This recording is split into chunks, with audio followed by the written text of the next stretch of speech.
Здравейте! На личността на Васил Левски съм посветил 2 стихотворения.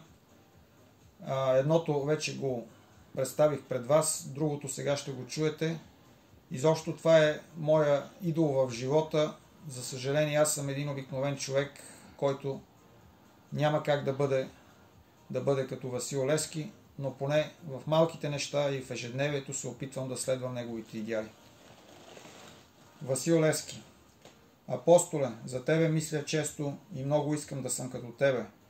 Уви, това е невъзможно. Живея аз в различно време.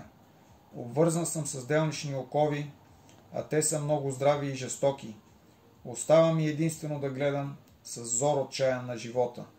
Окрилен съм от твоите идеи, непреходни във всяко време. Те робството са надживели и никой тях не ще отнеме. Защо така животът се обърна? Нали все пак настъпи свободата? Защо съм често аз посърнал и тежко ми е на душата?